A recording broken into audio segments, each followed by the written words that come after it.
Alden Richard update yung sa post ng CDO. Ayun, gwapo pa nga ng endorser. Alden Richards at the debate for homestyle corn beef. Yan, no? At may pa-challenge din. At abangan na, syempre, ang AR-15 moving forward. And sa December 13 na yan. Yan sa Laguna, yun, no?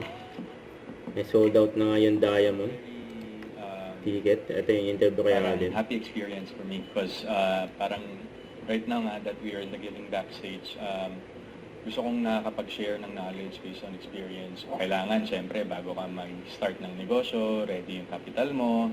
Of course, you're very much knowledgeable kung ano man yung papasukin mo. Kung magpa-partner ka naman, make sure that everything is in paper.